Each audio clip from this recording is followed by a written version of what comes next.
Have you ever found yourself frozen in the baking aisle, staring at two nearly identical packages, one boldly labeled cocoa powder and the other cacao powder, and thought, hold on, aren't these the same thing? They're both brown.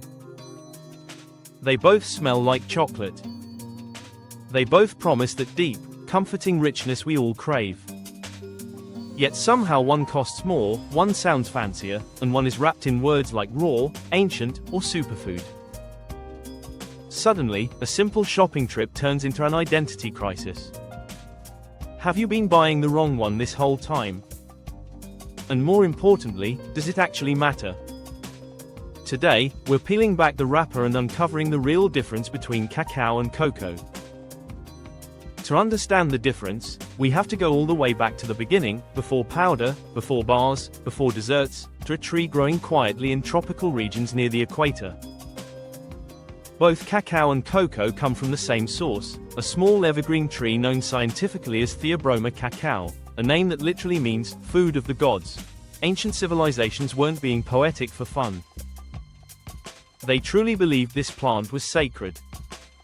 Hanging from its trunk and branches are large, colorful pods, and inside each pod are cacao beans, the seeds that will eventually become everything we know as chocolate. Whether you're talking about cocoa or cacao, it all starts inside those same pods. The real difference begins after the harvest. Once the pods are opened, the beans are removed and fermented, a crucial step that develops flavor and reduces bitterness. They're then dried under the sun. Up to this point, cocoa and cacao are still on the same path. The fork in the road comes next. Beans that are roasted at higher temperatures become cocoa. Beans that are processed at lower temperatures, or sometimes not roasted at all, are labeled cacao.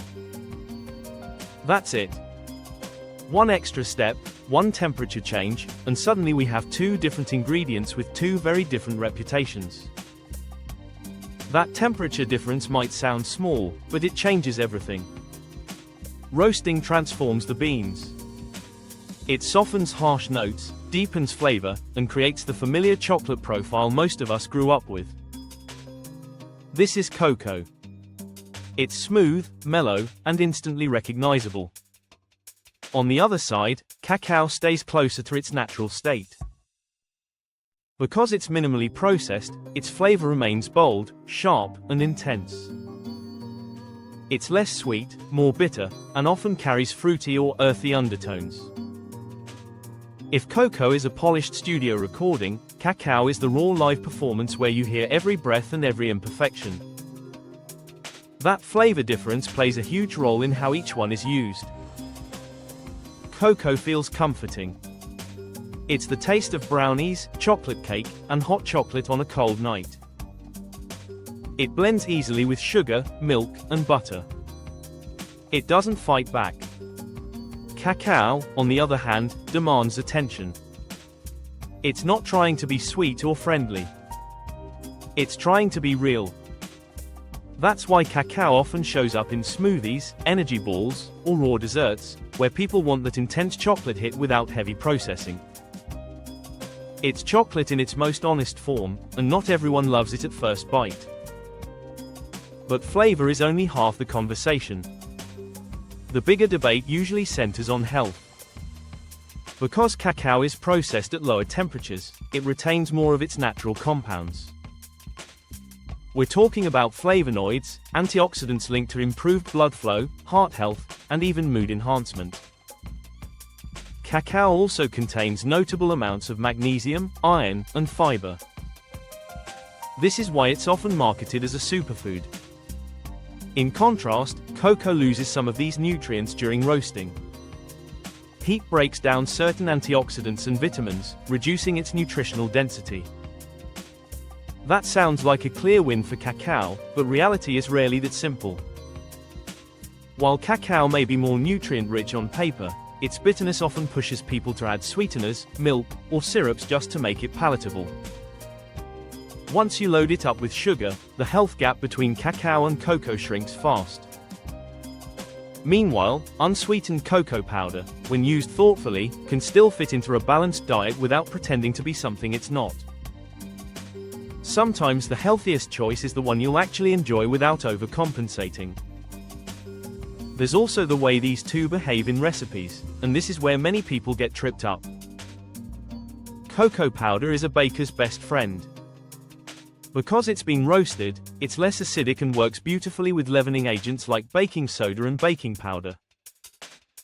Many cocoa powders are also Dutch processed, meaning they've been treated with an alkaline solution to make them even smoother and darker in flavor.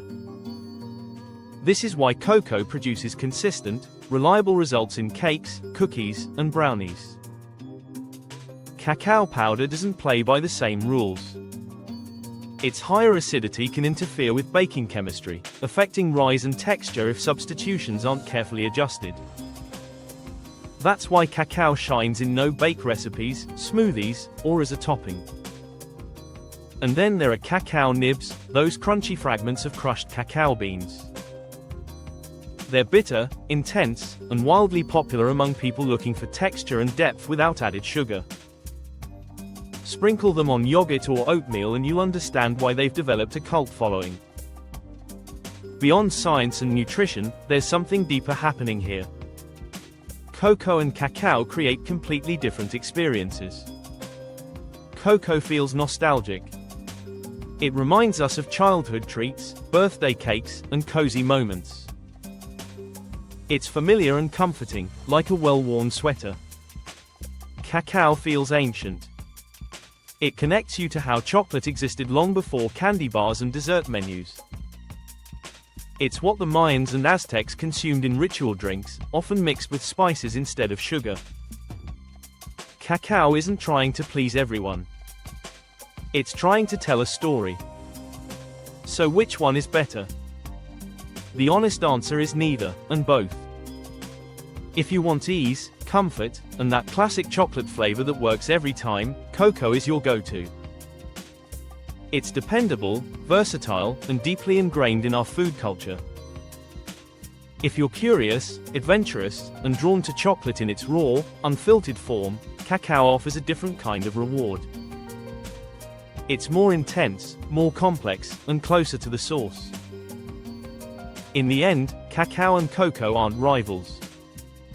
They're two chapters of the same story. One is raw and ancient. The other is refined and familiar. Knowing the difference simply gives you the power to choose the experience you want.